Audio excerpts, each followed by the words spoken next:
tenía 24 o 25 años, con lo cual mis opciones eran nulas. Y decidimos hacer algo que no había hecho nadie en esta ciudad, que era cobrar. Algo tan sencillo como esto. O sea, cobrar por el trabajo. El Ayuntamiento de Zaragoza no pudo soportar no ponerse esa medalla. Y al año siguiente decidieron sacarlo a concurso. Porque si hay una empresa que lo hace, que a la ciudad no le cuesta un duro, dime qué gana la ciudad haciéndolo el ayuntamiento y pagándolo. Entonces, bueno, hay gente que dice, es que el ayuntamiento se ha ayudado mucho. No, el ayuntamiento nos ahogó mucho. No podemos destrozar, porque eso es destrozar, un edificio estupendo del Renacimiento, una joya del Renacimiento europeo de esa manera. Si hacemos los ascensores en la fachada, ya hemos hecho bastante daño, pero habrá que entrar en la falsa, ¿no? ¿Y por dónde? Hay cosas que me apetece hacer. O sea, no pensando en ganar mucho dinero con ellas, porque seguramente son una ruina, pero me apetece mucho hacerlas. Pero los viajes no me dejan, y yo lo que no quiero hacer es dejar las cosas para cuando me jubile. Porque igual no me llego a jubilar, igual me muero esta tarde, yo qué sé. Pues parece como de constructor mafioso. Y es el Ayuntamiento de Zaragoza. ¿Sabes lo que pasa? A la gente del patrimonio se nos presupone educación de pobres. Y yo no la tengo. Historiador, ganador de pasapalabra y empresario. Hoy, en Emprendedores Viajeros, vamos a conocer a la persona que mejor cuenta la historia de este país. Buenos días, Carlos. Buenas, ¿qué tal? Muchísimas gracias. Gracias a ti. Por recibirnos y sobre todo por encontrarnos en este sitio tan emblemático de Zaragoza, que a ti te encanta y además que bien lo cuentas. Bueno, cuéntanos un poco, vamos a dejarte tu parte de historia y luego ya nos metemos en el barro. ¿Dónde estamos? Bueno, pues estamos justo detrás del Aseo, que es una de las dos catedrales de Zaragoza. Ya sabéis que Zaragoza tiene dos, una es el Pilar y otra es el Aseo. Es un lugar espectacular que la UNESCO declaró Patrimonio de la Humanidad, que esto es algo que en Zaragoza se olvida mucho, la verdad, que si yo fuera de la UNESCO venía aquí y les decía cuatro cosas. Pero cuando se amplió la declaración del Mudéjar de Teruel a todo el conjunto del Mudéjar aragonés, la UNESCO eligió 6 edificios representativos y uno fue este. En Zaragoza fueron 3, la Aljafería, San Pablo y el Aseo. En realidad, antes de ser una catedral, fue un templo romano. Luego, en época visigoda no sabemos si aquí hubo una catedral, aunque creemos que no. Creemos que seguramente estuvo aquí, donde está el Palacio Arzobispal. Después hubo una mezquita musulmana, una catedral en época románica, que se fue ampliando, transformando en diferentes momentos y sobre todo a partir de un hecho concreto. Y es que en 1318 la diócesis de Zaragoza se convierte en archidiócesis. Entonces el obispo pasa a ser arzobispo y de pronto aquella catedral románica que hasta entonces les parecía mágica, dicen, esto, un poquito pequeño. Esto se me ha quedado un poco escaso, así que hay que ampliarlo y hacen esta ampliación Mudéjar. Luego va a haber diferentes arzobispos que van a intervenir en ella y luego en el siglo XVI un arzobispo que es Alonso de Aragón hace una gran ampliación y su hijo también arzobispo hace la última. Entonces esos son los que le dan el aspecto actual al Aseo, que luego se añadiría la torre y la portada del 18 y diferentes cosas, pero la catedral ya estaba. Entonces tenemos un conjunto magnífico de verdad, que no es lo suficientemente conocido, pienso yo, por muchas razones, pero bueno, porque ha estado muchos años cerrada, porque una generación o dos de zaragozanos pues, no han crecido con ella, por muchas razones, pero que bueno, esto se va arreglando poco a poco, se va solucionando. Y sobre todo por tu empeño de contar la historia. Y por el de muchos, porque realmente, pues eso, cada vez hay más interés por lo cercano, y ganas de descubrirlo. No solamente queremos ir a Vietnam o a Camboya, sino también pues, conocerlo de casa. En eso estamos. Como veis, su forma de contar la historia es súper peculiar y a mí me encanta. Pero claro, todo esto viene porque tú estudiaste historia y te empeñaste en no ser funcionario, ¿no? Más o menos, yo soy muy vocacional, la verdad. Yo ya lo era entonces y ahora también. Yo empecé la carrera con muchísima ilusión y la sigo teniendo, de verdad. Yo es que no sé más que de historia, porque realmente soy un inútil para la vida real. Si tengo que cambiar una bombilla, tengo que pedir que me la cambien, porque no sé hacer nada de nada. Pero bueno, pues me dedico exclusivamente a la historia siempre. Y bueno, yo no es que no quisiera funcionar, es que no me quería dedicar a la enseñanza. Yo no quería caer en la rutina ni en el aburrimiento. Claro, yo quería trabajar en museos. Y bueno, esperar que saliera una oferta de trabajo en el periódico era una cosa bastante irreal, pero salió una. Yo no he visto más que una en mi vida, que fue cuando abrió el Museo Guggenheim de Bilbao. Pero claro, era una oferta de trabajo muy amplia, pero todo para puestos directivos importantes. Yo tenía 24 o 25 años, con lo cual mis opciones eran nulas. Bueno, porque no te conocía. Pero bueno, el caso es que me presenté, lo intenté, pero ya no he vuelto a tener una más. Entonces, bueno, pues poco a poco me fui planteando que si quería trabajar en esto me tenía que organizar algo yo. De hecho, en Zaragoza, en aquellos años, a finales de los 90, es que prácticamente no había nada. Cuando trabajas de tu verdadera vocación, si no existe tu profesión, te la inventas y ofreces lo que nadie ofrece. Carlos quería ser director de un museo y lo consiguió. El museo más grande que todos visitamos son las propias ciudades y él, hace 25 años, empezó a enseñarlas como si de un museo se tratara. Y bueno, pues decidí montar la empresa. El caso es que hubo que ponerle nombre. Yo creo que de las cosas más difíciles que hay que hacer es poner nombre, verdaderamente. Pero a mí, no lo pensé yo, me lo pensaron.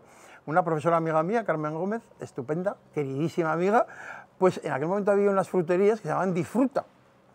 Era una cadena, creo yo, y no sé, pues dándole vueltas a lo de Disfruta, pues cayó en Gozarte. Y dije, pues venga, pues Gozarte, de alguna manera hay que llamarse. Y empezamos a llamarnos así. Y empezamos con los colegios, porque la gente no nos asocia con los colegios, pero en volumen es lo que más hacemos. Y poco a poco lo fuimos ampliando, porque empezamos con la primaria, que eso es de ser cómodones, ¿eh? Porque quinto y sexta de primaria es como maravilloso. O sea, ya tienen todo lo bueno de los mayores y siguen teniendo todo lo bueno de los pequeños. Entonces es fantástico. Pero poco a poco lo fuimos ampliando hacia arriba y hacia abajo. Ahora empezamos en primero de infantil hasta bachillerato.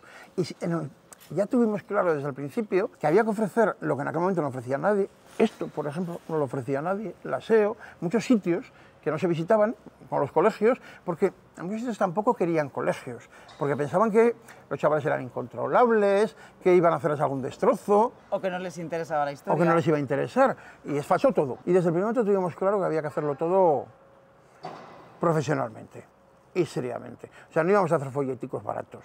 Íbamos a buscar el mejor ilustrador que había en Zaragoza y que hay, que se había girado, todo con David, con imprentas buenas, en fin, todo ha sido siempre así, pero ya desde el primer día.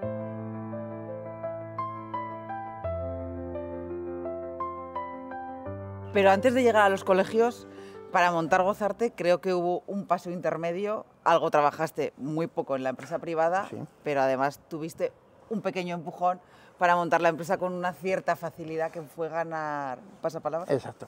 Hemos visto el lateral del SEO, que es espectacular, pero este solo edificio tiene un alrededor súper bonito. Tenemos más.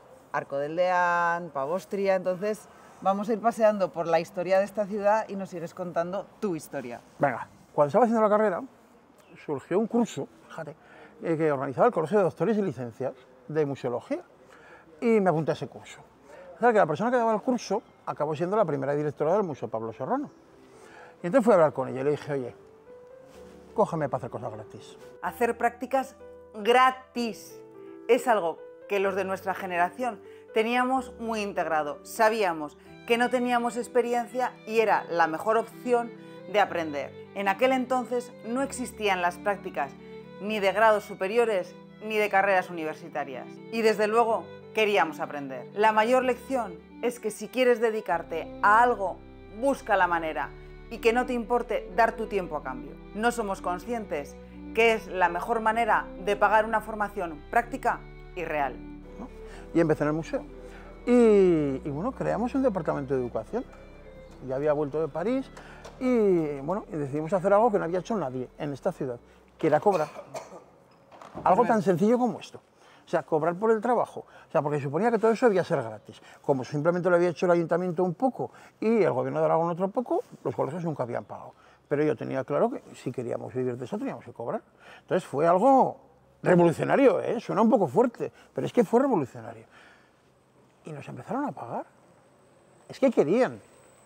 Entonces, claro, es fundamental. Yo siempre he tenido muy claro una cosa. Esto, como todo, solo se puede hacer de una manera. Y es siendo profesional y serio. Para ser profesional hay que formarse, hay que ir a hacer un curso a Nueva York, lo que haga falta. Y para eso hay que ganar dinero.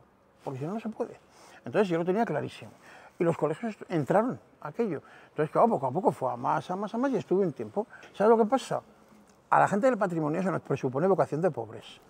Y yo no la tengo. De verdad. O sea, si hay que comer chopez, como chopez. Pero si hay jabugo, como jabugo. Madre mía, nos acaba de lanzar Carlos una flecha que a todo emprendedor le duele mucho. Si eres profesional, tienes que cobrar. ¡Ole! El miedo de los que comienzan o de muchos con experiencia es el complejo del chino. Yo quiero vender mucho, tengo que ser muy barato. Y es una mentalidad de escasez y pobreza. Eres un profesional, tienes que vivir de tu trabajo. Si al cliente le das lo que espera, estará encantado de pagarte. Hay que ser profesionales y las horas de formación de un historiador, de un abogado, de un asesor o de un fontanero hay que pagarla, ya que él te va a hacer o te va a enseñar algo que tú no sabes. Monté la empresa y empezamos con esto que decíamos de los colegios y demás. Entonces, bueno, pues la cosa funcionó. Pero yo en Prames había, como escarlata Jara, pongo por testigo, había jurado que no iba a trabajar con la administración. porque no estaba dispuesto a aceptar todo. Bueno, es que no me podía permitir el lujo de aceptar aquellos retrasos. Pero el problema es cuando te empiezan a llamar. El problema es nunca digas nunca jamás que al final te lo empiezan haces. a llamar y, claro, te sientes halagado. ¿Y Sí, qué tan pasa? importante que me llama la Pues que todo el mundo administración. cede al ego. O por lo menos yo cedí como un tonto total. Ya no estaba solo, ya estaba Juan conmigo y ya éramos más. Y el caso que cae. Y empezamos a trabajar mucho para la administración, hasta que llegó un momento que trabajábamos para todas. Pero cuando digo para todas es Ayuntamiento de Zaragoza, Gobierno de Aragón, Diputaciones Provinciales, algunos ministerios, ayuntamientos grandes y pequeños, comarcas, de todo. Pero antes de empezar a trabajar con la administración fue cuando ganaste Pasapalabra. Sí. Vamos a retroceder a Pasapalabra porque para ti también fue una pequeña inyección. Fue importante. Bueno, no sé si pequeña o grande. Fue importante. Inyección para a lo mejor dedicarte con más gusto o con más tranquilidad a esa pasión que tú tienes, que es la historia. Sí. Cuéntanos un poco cómo Bueno, llegaste pues a esto fue, Pasapalabra. yo nunca me lo había planteado, la verdad, pero José Manuel Dorado, que ganó Pasapalabra y ganó Saber Ganar y alguna cosa más, me dijo, llámales. Total, que me convenció. Y les llamé, hice la prueba por teléfono, me dijeron, vente a Madrid mañana a seguir haciendo pruebas. Y me fui a Madrid y me dijeron que me llamarían. Entonces, que al final me llamaron y me lo llevé. El caso es que... ¿Cuánto te llevaste? 300 y pico. Bueno, Menos impuestos. Pero bueno, lo que no hubiera ganado trabajando nunca jamás. para inyectarlo a la empresa. Bueno, en parte, como somos un poco descabezados, o sea, yo no soy capaz de invertir ni nada de eso. Le pegamos fuego a Nueva York 2 o 3 veces, en fin. Pero sí, una parte lo inyectamos a la empresa y vivimos tranquilos una temporada. Entonces, bien. Y la empresa pudo crecer. O sea que estupendamente.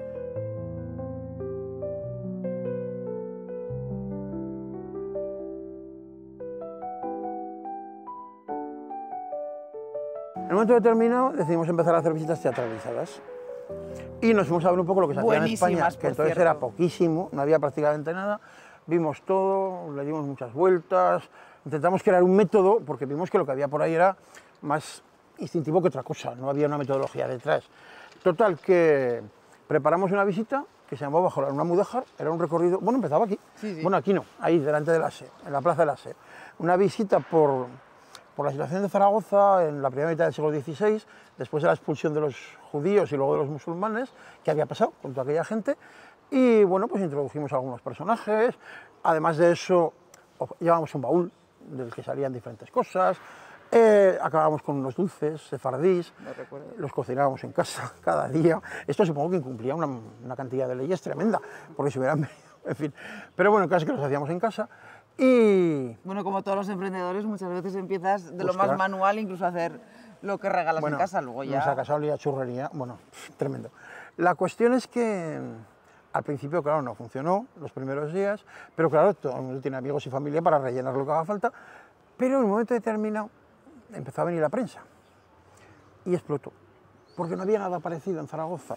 De hecho, no solamente era un producto nuevo, sino que había otra novedad igual de importante que hemos dicho antes, y es que decidimos cobrar lo que consideramos que valía, que eran 15 euros por cabeza. O sea, nunca se había cobrado algo así en Zaragoza, nunca jamás.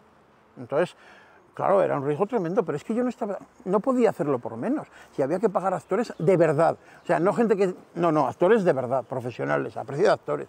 Si había que vestirlos en condiciones, muchas cosas más, había que cobrar aquello. Y funcionó. Crea productos o actividades que no existan en tu entorno, pero empiecen a tener auge fuera. Ellos empezaron con visitas teatralizadas, algo rompedor en Zaragoza. Lecciones. Mira fuera lo que hacen otros profesionales como tú e implementalo en tu entorno. Funcionó muy bien, espectacularmente bien. Pero el Ayuntamiento de Zaragoza no pudo soportar no ponerse esa medalla. Y al año siguiente decidieron sacarlo a concurso. O sea, se buscaron un presupuesto y la sacaron a concurso. Yo intenté por todos los medios que ese concurso no saliera, porque me parecía una competencia desleal descomunal. Me parecía además una manera de derrochar el dinero de los zaragozanos tremenda, porque si hay una empresa que lo hace, que a la ciudad no le cuesta un duro, dime qué gana la ciudad haciéndolo el ayuntamiento y pagándolo. No gana nada, pierde. Pero bueno, esto el Ayuntamiento de Zaragoza no lo va a entender nunca, con ningún partido, nunca jamás. Bueno, la cuestión es que nos presentamos al concurso, qué remedio, qué íbamos a hacer, y lo ganamos. Y a partir de entonces, ¿cómo cambió la cosa? Pues pasamos de cobrar puntualmente, porque cobrábamos a la gente y el dinero entraba perfectamente bien, a cobrar cuando Dios quisiera. Un desastre, siempre un desastre. Entonces, bueno, hay gente que dice, es que el ayuntamiento se ha ayudado mucho. No, El ayuntamiento nos ahogó mucho. Hasta que llegó la crisis del 8. Bueno, 8, 9, 10, 11, 12, ya ni me acuerdo cuándo acabó aquello, que eso era eterno. Llegó la crisis del 8, cuando trabajamos ya para muchas administraciones, muchas, y todas cerraron el grifo a la vez, en el mismo momento. Entonces, aquello fue un hundimiento total, porque para una empresa pequeña, pues que en un momento determinado te deban 300 o 400.000 euros, es inasumible, porque claro, tú no cobras, pero tienes que pagar el IVA a esas facturas sin cobrar, tienes que pagar la seguridad social correspondiente, tienes que pagar todo. Entonces, claro, a nosotros nos metieron en un agujero tremendo, pero tremendo. Entonces, ¿qué pasa? ¿Cómo salimos? Pues salimos, yo qué sé, discurriendo. Bueno. Empezamos a hacer unas cenas que funcionaron muy bien, ¿eh? Pero que eran poco rentables, la verdad. Y en un momento determinado dijimos, oye, si hacemos alguna excursión en el día, oye, ¿qué se llenaban? Otra gran lección que nos trae Carlos es que de las crisis se sale trabajando e inventando. No se quedaron con los colegios, inventaron visitas teatralizadas y ahora cenas temáticas. Piensa cómo su experiencia puede aplicarse en tu emprendimiento. Hacer las cosas de una forma diferente también es básico para el éxito de tu emprendimiento. Dijimos, esto puede ser interesante. Y empezamos a viajar. Total que, bueno, el primer viaje que hicimos fue a la feria de Sevilla. Yo con este acento soy sevillano de corazón, pero de corazón, ¿eh? Hasta las trancas. Bueno, pues fue a la feria, y no lo he vuelto a hacer, ¿eh? La feria para mí. Pero, claro, empezamos a viajar y había una ciudad que a nosotros nos volvía locos, que es Nápoles. Y dijimos, pues vamos a hacer viajes a Nápoles, ¿no? Y preparamos un par, y funcionó fenomenal. ¿Te parece que vayamos a otro rincón sí, y nos cuentes Nápoles en otro sitio? Sí, sí. Bueno, pues estamos aquí en otro rincón del aseo, que es el Arco del Deán y la Casa del Deán. Pero claro, esto es muy importante porque realmente cuando pensamos en una catedral, pensamos que es un edificio, la iglesia, y ya está. Pero no es cierto.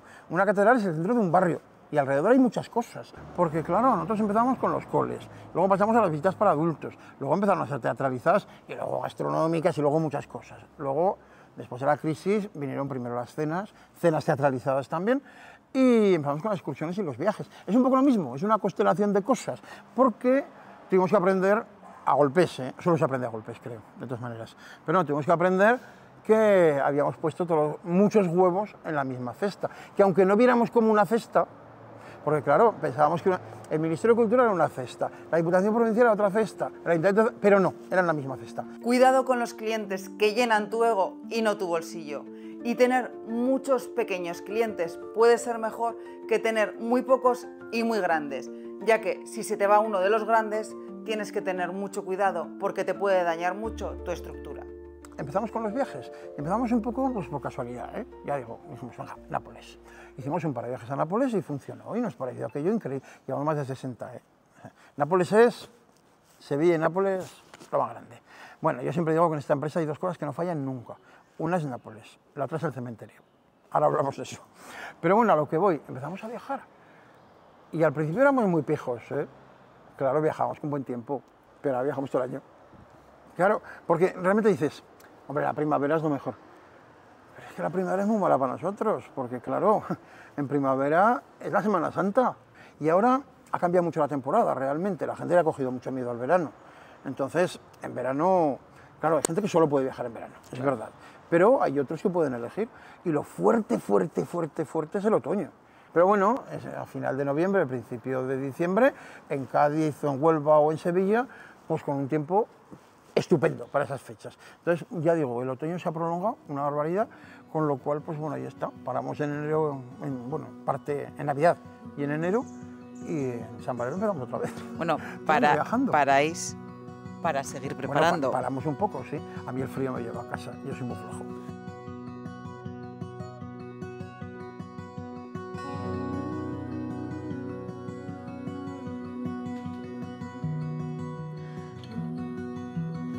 Bueno, la cuestión es que con los viajes ha cambiado todo realmente, para nosotros, porque, bueno, pues para empezar, yo prácticamente lo estoy en Zaragoza, estamos viajando continuamente, me gusta y me motiva muchísimo, pero el problema de los viajes es que no te permiten hacer nada más. A mí me encantaría empezar otros proyectos, hay cosas que me apetece hacer, O sea, no pensando en ganar mucho dinero con ellas, porque seguramente son una ruina, pero me apetece mucho hacerlas. Pero los viajes no me dejan, y yo lo que no quiero hacer es dejar las cosas para cuando me jubile, porque igual no me llego a jubilar, igual me muero esta tarde, yo qué sé. Entonces yo quiero hacerlos ya. Me sabía muy bien cuando alguien decía que Zaragoza era una ciudad más dura que otras. ¿Más dura? Más dura que otras. Yo decía que bueno, que en todas partes cuecen habas. Ahora no. Ahora no pienso así, ¿eh? Zaragoza es mucho más dura que otras, pero mucho, mucho, mucho. Entonces, ¿qué pasa? Que yo hace años pensaba que, bueno, costaba mucho ir abriendo puertas, pero bueno, cuando se abrían, ya se quedarían abiertas. Pues no. Las puertas se abren y luego se cierran. Me refiero a lugares que se pueden visitar, cosas que se pueden hacer. Había momentos estupendos y hemos vuelto atrás. Quiero decir que cuesta mucho esta ciudad, pero mucho, mucho, mucho. Más que otras. Yo estoy absolutamente convencido. Yo no me quejo nada de cómo me han tratado a mí los zaragozanos, ¿eh? De verdad. O sea, no me puedo quejar de nada. Otra cosa son las administraciones, pero los zaragozanos se han respondido perfectamente. Bueno, yo creo que los zaragozanos y cualquier visitante o de otras ciudades responden, pero porque lo que ofreces es totalmente diferente. Porque me puede gustar mucho la historia, pero tu forma de contar la historia es diferente, y entonces creo que ese es el gran bastión de Gozarte, que te hacen gozar del arte, pero a través de cómo cuentas tú la historia. Porque puedes contar la Ilíada, pero dices, ay, qué mágico era. No cuentas una cosa súper teórica, aburrida. No, le tienes que dar tu impronta. Una cosa que caracteriza mucho a nuestra gente, a la gente que trabaja en Gozarte, es que todos empiezan con los colegios. Se han formado para trabajar con los chicos y deben pasar a los adultos. Bueno, quizás hablar a los adultos como si fuésemos niños, porque es una forma de contar la historia, creo que puede ser algo que os diferencia. Esto es fundamental, porque, a ver, al adulto le gusta jugar, lo que pasa es que no lo sabe. No sé si no lo sabe, no se lo quiere reconocer a sí mismo. Pero cuando entra al trapo, entra de verdad. Entonces, le gusta disfrutar y pasárselo bien. Es que a todos nos gusta, y a todos nos gusta que nos cuenten historias, a todos. Entonces, claro, si tú tienes la formación para trabajar con chicos de 3 años, pues eso te va a valer para trabajar con los adultos sin ningún problema. Entonces, claro, eso es lo que yo creo que hace diferente a nuestra gente, ¿vale? Que empiezan todos por los pequeños. Y otra cosa que también tiene Gozarte, bueno, no sé si tiene Gozarte o tiene Carlos, que es ese espíritu de Agustina de Aragón, de quitarte el moño y reivindicar por esta ciudad todo lo que luchas por ella, por su patrimonio. Por el patrimonio, sí. A ver, yo me pego la vida dándome tortas y no me ha importado que se las llevara a la empresa, ¿eh? De verdad, no me ha importado ganarme enemigos por muchas cosas que he dicho, porque no me he cortado un pelo. Y llegamos a la clave de todo emprendedor y de toda persona. Respeta tus valores. Lo que crees y lo que piensas está por encima de todo. No trabajes ni con clientes, ni con proveedores, ni con colaboradores que no estén alineados contigo. Y al igual que Carlos defiende sus valores y en su pensamiento su patrimonio, defiende tú también los tuyos. Entonces, bueno, hemos tenido muchas batallas. No ¿Te parece que vayamos a otro rincón del que vas a batallar ahora? Vamos a acercarnos a la guerra que tenemos en este momento en marcha, porque o nos implicamos todos los zaragozanos o esto va a ser grave.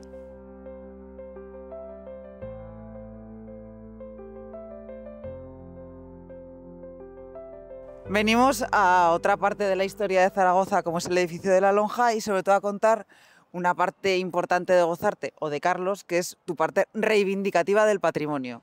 Cuéntanos. Bueno, la Lonja es probablemente el mejor símbolo del mejor momento de la historia de la ciudad, que es el Renacimiento. Entonces, la Lonja es un edificio que se hizo para los mercaderes, que son los que hicieron crecer la ciudad, un lugar extraordinario, de una categoría artística además enorme. Bueno, la Lonja ha sufrido muchas restauraciones a lo largo del tiempo y sobre todo las construcciones que había alrededor se han ido eliminando, en fin, se ha ido transformando, pero se conserva muy bien, a pesar de todo.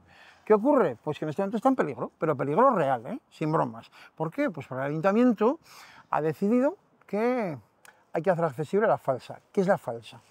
Cuando uno entra dentro, ¿veis que hay 2 niveles de ventanas arriba, no? Sí. Solo ve uno. Son las que ahora están tapadas porque, bueno, como hay exposiciones continuamente, pues hay que proteger las obras de la luz. Entonces, solo ve ese. Las de arriba no se ven. ¿Por qué? Pues porque encima de las bóvedas hay un espacio falso, que es la falsa, entre las bóvedas y el tejado, ¿vale? Entonces, la falsa es un espacio magnífico, diáfano, estupendo, pero inaccesible. ¿Por qué?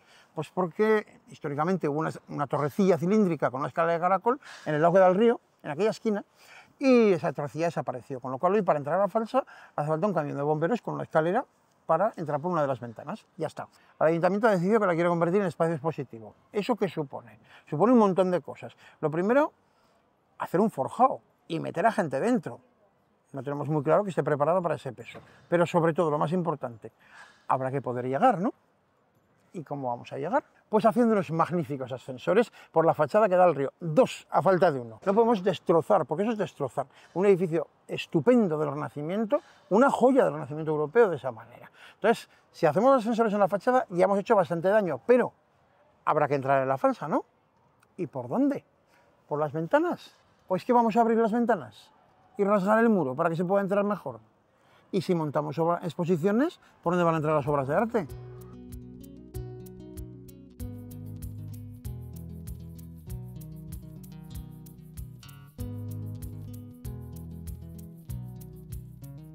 Bueno, Carlos, yo creo que ha sido un bonito paseo por la historia de Zaragoza y por tu historia, otro gran ejemplo de un emprendedor y cómo ha ido evolucionando esa tu historia y esa historia de la empresa. Solo te puedo dar las gracias por contárnosla y porque sigamos viajando contigo y enamorándonos de la historia.